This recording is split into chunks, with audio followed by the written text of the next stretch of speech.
Hello listeners, আসসালামু আলাইকুম। আশা করি সবাই ভালো আছেন। আল্লাহর রহমত, আপনাদের দোয়া ভালোবাসা, আলহামদুলিল্লাহ আমি খুব ভালো। আজকে যে ঘটনা আপনাদের কাছে শেয়ার করব, এটি হচ্ছে অ্যাম্বুলেন্স চালকের কাছ থেকে শোনা। অ্যাম্বুলেন্স চালকের কাছ থেকে আমি যেভাবে শুনেছি ঠিক সেভাবে করে বলার চেষ্টা করতেছি। আমার নাম হচ্ছে সুরঞ্জিত রায়। আমি পেশায় একজন অ্যাম্বুলেন্স চালক। আমি এই কাজের সাথে জড়িত দীর্ঘ 10 থেকে 12 বছর আছি। আমার গ্রামের বাড়ি বানুরিপাড়া। আমার গ্রামের বাড়ি বেশ দূরে, বহু দূরে হওয়ায় আমি বরিশাল শহরে একটা ভাড়া বাসায় থাকি। আর শেরেবাংলা হসপিটালের এইখানে ডিউটিরত অবস্থায় রয়েছি। আমি সারাদিন কোনো ট্রিপ না পাওয়ায় মন খারাপ করে উদাস একটা মন ভাব নিয়ে বসে আছি।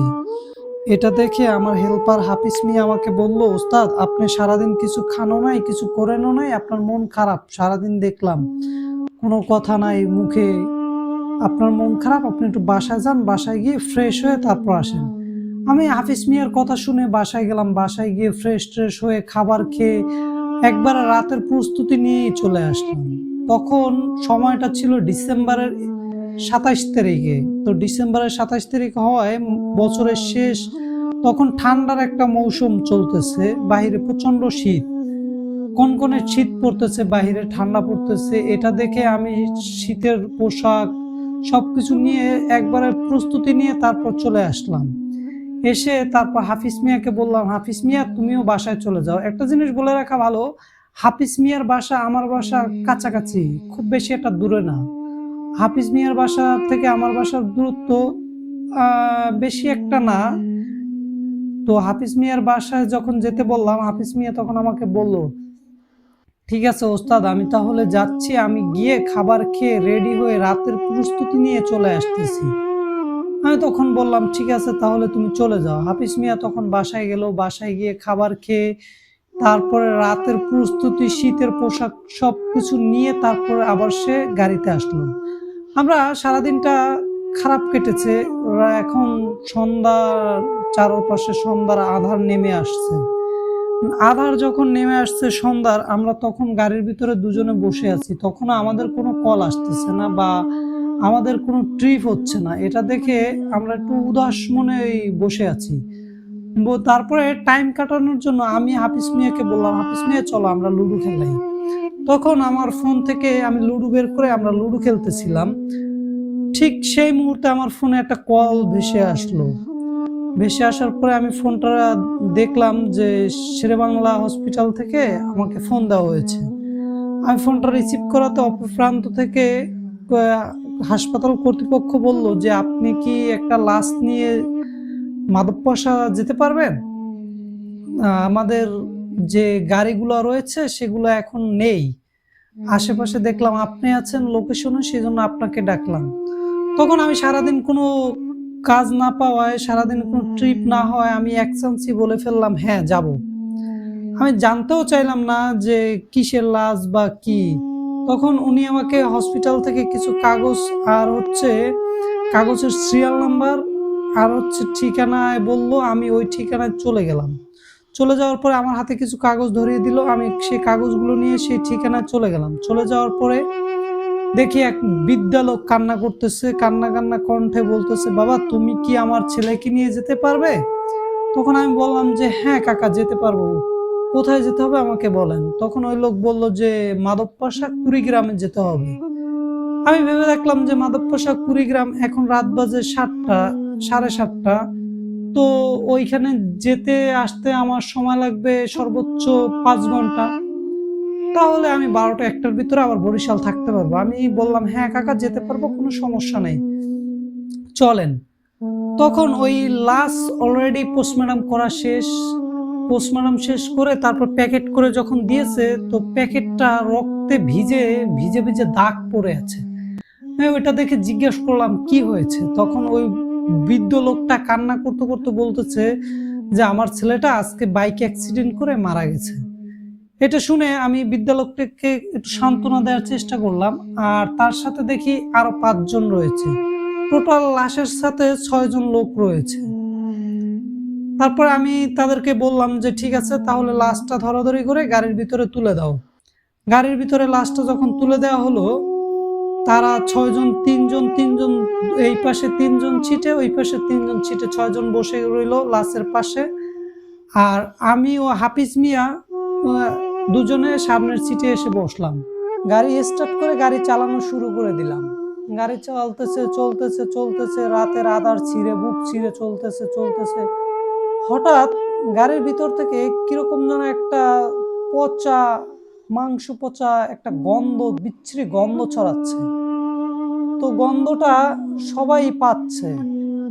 পাওয়ার পরে আমাকে যখন বলতেছে, আমার পাশে হাফিজ মিয়াও গন্ধটা পাচ্ছে। হাফিজ মিয়া যখন গন্ধটা পাচ্ছে, আমাকে যখন বলছে, আমি ভাবলাম যে হয়তোবা লাশটা মর্গে রাখা হয়েছে, হয়তোবা কোনো মেডিসিন দিয়েছে, আর এই জন্য এরকম একটা বাজে স্মেল আসতেছে।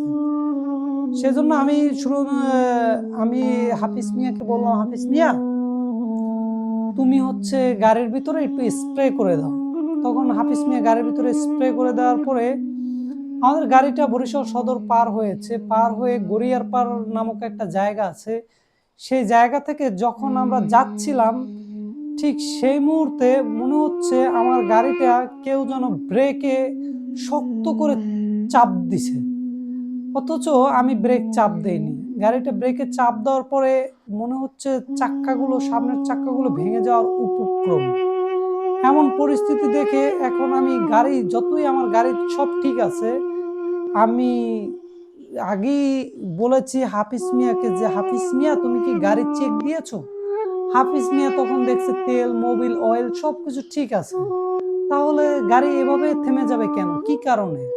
আমরা গাড়ি থেকে নামলাম, নেমে দেখলাম যে না, গাড়ি তো ঠিকই রয়েছে। গাড়ির কি হয়েছে? কোনো কিছুই তো নাই। তখন আবার আমি গাড়িতে উঠলাম। গাড়িতে ওঠার পরে গাড়ি স্টার্ট দেওয়ার চেষ্টা করলাম, কিন্তু গাড়ি স্টার্ট নিচ্ছে না। আমি এতবার ট্রাই করলাম, কিন্তু গাড়ি স্টার্ট নিচ্ছে না। কিন্তু কেন নিচ্ছে না সেটা বুঝতে পারতেছি না। পরে আমি ওই লোকদের বললাম যে, আপনারা একটু নামেন, গাড়িতে হয়তোবা কোনো প্রবলেম হয়েছে। লাশের সাথে যেই 6 জন আছেন, আপনারা একটু নামেন। তো লাশের বাবা রয়েছে, সে বলল, না, আমি আমার ছেলেকে রেখে কোথাও যাব না। আমার ছেলেকে একা রেখে আমি কখনোই যাব না, কোথাও যাব না। যদি যেতে হয়, নামতে হয়, তাহলে তোমরা নামো। আর লাশের পাশে যেই 5 জন ছিল তারা নেমেছে, আর আমার হেল্পার হাফিজ মিয়া, এই 6 জন যখন গাড়ির ভিতর থেকে নেমেছে, তাদেরকে বললাম যে, আচ্ছা ঠিক আছে, গাড়িটা পিছন থেকে ধাক্কা দাও, ধাক্কা দিলে আবার স্টার্ট নিবে। খুবই আশ্চর্যজনক একটা বিষয়, তারা এত জোরে ধাক্কা দিচ্ছে, 6 জন মানুষ, অথচ গাড়িটা এক চুল পরিমাণ আগাচ্ছে না। এটা দেখে গাড়ির ভিতরে একটা হুজুর টাইপের একটা লোক ছিল, যার নাম হচ্ছে মাহবুব আলম। সে মাহবুব আলম বলতেছে, ভাইয়া, আপনারা সবাই গাড়ির ভিতরে উঠেন, আমি দেখতেছি। তখন মাহবুব আলম কি যেন মনে মনে পড়লো, পড়ার পরে দোয়া পড়লো। দোয়া পড়ার পরে হঠাৎ করে আমি লুকিং গ্লাসে লক্ষ্য করলাম মাহবুব আলম কার সাথে যেন কথা বলতেছে। কি একটা ভাষায় কথা বলতেছে আমি বুঝতে পারতেছি না, তবে বুঝতে পারতেছি কোনো একজনের সাথে কথা বলছে।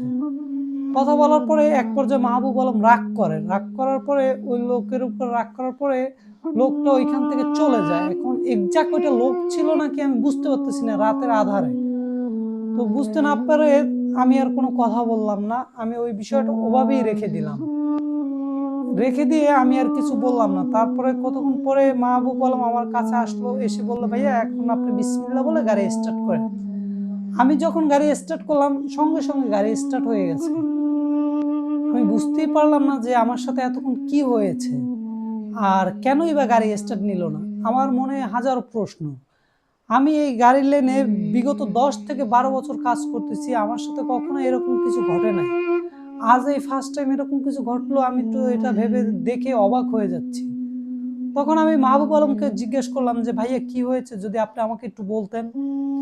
মাহবুব আলমকে যখন জিজ্ঞেস করলাম, মাহবুব আলম বললো যে, ভাইয়া, এখন এটা বলার সময় নাই, আমি বলবো, আপনি আগে সঠিক লোকেশনে চলেন, তারপর বলবো। আমি গাড়ি চালাচ্ছি আপন মনে চালাচ্ছি। চালানোর পরে গড়িয়ারপাড়ের পরে একটা জায়গা আছে, যেটা হচ্ছে ফাঁকা জায়গা, পুরোটা জায়গা ফাঁকা। সাথে হচ্ছে বিদ্যুতের কেন্দ্র রয়েছে। ওইখানে বিদ্যুৎ এত পরিমাণে উৎপাদন হয়, যেখানে ওইখানে রেড অ্যালার্ট, ওইখানে সাধারণ জনপ্রবেশ নিষেধ। শুধু ইমার্জেন্সি কোনো ক্ষেত্রে ওই রোডটা ব্যবহার করা যায়। আমি সেই রোডটা, শর্টকাটের রোডটা ব্যবহার করলাম। যে রোডটা যখন আমি নিয়েছি তখন মনে হলো আমার গাড়ির ছাদের উপরে কিছু একটা পড়েছে। যেমন ধরো কিছু অনেকগুলো জিনিস বস্তা ভরে একটা গাড়ির ছাদে ফেলে দিলে যেমন ধম করে একটা শব্দ হয়, ওইরকম একটা ধম করে শব্দ হয়েছে। শব্দ হওয়ার পরে আমি গাড়িটা ব্রেক করলাম। ব্রেক করার পরে লাঠি দিয়ে প্রথমে দেখতেছিলাম ছাদের উপরে কিছু আছে কিনা, কিন্তু আশ্চর্যজনকভাবে আমার ছাদের উপরে লাঠিতে কিছুই বাজলো না। তারপরে আমি একটা লম্বা বড় লাঠি নিলাম। বড় লাঠি নিয়ে হাফিজ মিয়াকে বললাম, হাফিজ মিয়া তুমি লাঠির এই পাশ ধরো, আমি ওই পাশ ধরি, যদি কিছু থাকে ছাদের উপরে সেটা পড়ে যাবে। আমিও হাফিজ মিয়া লাঠির এপার ওপার টানতেছি, কিন্তু আমাদের লাঠিতে কিছুই বাজতেছে না। এটা দেখে আমি একটু উকি দিয়ে দেখার ট্রাই করতেছিলাম যে কিছু আছে কিনা। দেখি কিছুই নাই। আরেকটা বিষয় হচ্ছে, আমি যতক্ষণ ওইখানে গাড়িটা ব্রেক করে রাখছি, থামিয়ে রাখছি, ঠিক ততক্ষণে ওই গন্ধটা, সেই গন্ধটা তীব্র হচ্ছে। তীব্র হচ্ছে এমনই হচ্ছে, মনে হচ্ছে যে নাকের ভিতর থেকে এখন সোজা মস্তিষ্কে গিয়ে লাগতেছে। মানে খুব বাজে একটা দুর্গন্ধ ছড়াচ্ছে। এতটাই দুর্গন্ধ ছড়াচ্ছে যে ওইখানে বসে থাকা মানুষগুলোর বসে থাকা খুব কষ্টকর হয়ে যাচ্ছে, খুব ডিফিকাল্ট হয়ে যাচ্ছে। তারা বসে থাকতে পারতেছে না। আমার হেল্পার তখন হাফিজ মিয়া তাদেরকে গাড়িতে স্প্রে করে দিল, কিন্তু কোনো লাভ হলো না। লাভ না হয় ওই সেই মাহবুব আলম কিছু একটা পরে ফু দিল। ফু দেওয়ার পরে কতক্ষণ পরে দেখতেছি সে গন্ধটা আর নেই, সবকিছু ঠিক হয়ে গেছে। আমি আবার গাড়িতে উঠলাম। গাড়িতে উঠে রীতিমতো গাড়ি স্টার্ট করে গাড়ি চালাচ্ছি। হঠাৎ আমার লুকিং গ্লাসে আমি লক্ষ্য করলাম যে কিছু একটা জানোয়ার, জন্তু টাইপের, যেগুলো দেখতে হচ্ছে শিয়ালের মতো, কিছুটা মানুষের মতো, চোখগুলো লাল রক্ত ভরা, মনে হচ্ছে চোখ থেকে রক্ত বের হয়ে পড়তেছে, খুব হিংস্র, জিহ্বা থেকে লালা পড়তেছে। সেটা আমার গাড়ির পিছু নিচ্ছে। শুধু পিছু নিচ্ছে না, আমার গাড়ি তখন 140-এ স্পিড। সেই হিংস্র জন্তুটা আমার গাড়ির পিছনে, ঠিক 2 হাত পিছনে, ও এত স্পিডে আসতেছে। আমি এত গাড়ি কন্ট্রোল করার চেষ্টা করতেছি, আমি মনে হচ্ছে আমি গাড়ির কন্ট্রোলিং হারিয়ে ফেলতেছি। আর বাইরে এত ঠান্ডা, এত শীত, তারপর আমাকে এত প্রচন্ড ঘামাচ্ছে যে আমার ওই ঘাম এমনভাবে পড়তেছে বেয়ে বেয়ে। ওইটা হাফিজ মিয়া লক্ষ্য করছে। হাফিজ মিয়া লক্ষ্য করার পর হাফিজ মিয়া আমাকে জিজ্ঞাসা করতেছে, ওস্তাদ কি হয়েছে, কোনো সমস্যা? তখন হাফিজ মিয়া ভয় পাবে দেখে আমি আর ওই বিষয়টা হাফিজ মিয়াকে বললাম না। বললাম যে না, কোনো সমস্যা নেই, এমনি শারীরিক অবস্থা ভালো না, এজন্য একটু শরীরটা খারাপ লাগতেছে। সামনে একটা চায়ের দোকান দেখলে আমাকে বলিস, ওইখানে দাঁড় করিয়ে তারপর চা খেয়ে নিব। তারপরে আমি গাড়ি চালাচ্ছি, তখন হাফিজ মিয়া আমাকে বললো, ওস্তাদ আপনি কি একটা বিষয় লক্ষ্য করছেন? তখন আমি হাফিজ মিয়াকে জিজ্ঞেস করলাম, কোন বিষয় লক্ষ্য করব? হাফিজ মিয়া তখন আমাকে বললো, ওস্তাদ লুকিং গ্লাসের দিকে একটু তাকান, দেখেন একটা জন্তু, জানোয়ার আমার দিকে আসতেছে, আমাদের দিকে ধেয়ে আসতেছে। তখন হাফিজ মিয়াকে আমি ভয় না দেখে হাফিজ মিয়াকে যদি বলি তাহলে হাফিজ মিয়া ভয় পাবে, এটা ভেবে আমি হাফিজ মিয়াকে বললাম, ওগুলো কিছু না, ওগুলো হচ্ছে মনের ধান্দা, মনের ভুল। তুমি একটা কাজ করো, তুমি যা দোয়া দরুদ পড়ো, ওগুলো তোমার ধর্মে যা রয়েছে ওগুলো পড়ো, তসবিহ তাহলিল পড়ো, তাহলে ঠিক হয়ে যাবে। আর আমরা তো সামনে গিয়ে ব্রেক করব, ব্রেক করে চা খাবো, তারপরে মুখে পানি দিব, চোখে মুখে পানি দিলে সবকিছু ঠিক হয়ে যাবে। আমাদের এখন ঘোরের ভিতরে আছি, সেজন্য এরকম মনে হচ্ছে। আমরা গাড়ি চালিয়ে একটু সামনে আসতেই সেই ছায়াটা, সেই জানোয়ারটা, জন্তুটা আর নেই। একটা আশ্চর্যজনক বিষয়, যেখানে আমার যেতে আসতে সময় লাগবে 4 থেকে 5 ঘন্টা, সেখানে অলরেডি আমার 7 ঘন্টা চলে গেছে, আমি এখনো লোকেশনে গিয়ে পৌঁছতে পারিনি। এটা দেখে আমি অবাক হয়ে যাচ্ছি। যেখানে যেতে আসতে আমার সময় লাগবে 4 থেকে 5 ঘন্টা, সেখানে অলরেডি 7 ঘন্টা হয়ে গেছে, আমি এখন পর্যন্ত সঠিক লোকেশনে গিয়ে পৌঁছতে পারিনি। তারপরে আমি তখন রাত 2:37 বাজে, তখন আমি মাধবপাশা বাজারে এসে নামলাম। বাজারে এসে নামার পরে গ্রামের লোকজন সবাই, অনেক লোকজন জড়ো হলো। তো রাত গভীর হয়, বেশি একটা লোকজন জড়ো হলো না। তারপরে আমি তাদের কাছে লাশটা ডেলিভারি দিলাম, দিয়ে বুঝিয়ে বললাম। তখন মাহবুব আলম আমাকে বলল, আর আমাকে কি যেন ফু দিয়ে আমার শরীরটার উপরে দিয়ে দিল, আর বলল যে আপনি সাবধানে গাড়ি চালাবেন, হয়তোবা পথে খারাপ কিছু দেখতেও পারেন বা খারাপ কিছু হতেও পারে, আপনি সাবধানে গাড়ি চালাবেন। তারপর আমি গাড়ি ঠিকই চালিয়ে বাড়িতে আসছি, কিন্তু আসার পরে আমার ৭ থেকে ৮ দিন জ্বরে কোনো হুঁশ ছিল না। আমি জ্বরের ভিতরে ছিলাম, প্রচন্ড জ্বর আসছে আমার শরীরে, আমার শারীরিক অবস্থা দিন দিন খারাপ হয়ে যাচ্ছিল। আর আমার স্বপ্নে শুধু সেই জানোয়ারটাই আসতেছিল বারবার, আর বলতেছিল জানোয়ারটা এভাবে যে আমার মুখের খাবার কেড়ে নিয়েছিস, আমি তোকে ছাড়বো না, আমার মুখের খাবার কেড়ে নিয়েছিস, আমি তোকে ছাড়বো না। এই স্বপ্নটা আমি বহুদিন দেখেছি। দেখতে দেখতে আমি তারপরে এক হুজুরের শরণাপন্ন হই। তারপরে হুজুরে আমাকে কিছু তাবিজ, পরা পানি এগুলো দেয়। এগুলো খাওয়ার পরে এখন আলহামদুলিল্লাহ আমি খুব ঠিক সুস্থ আছি।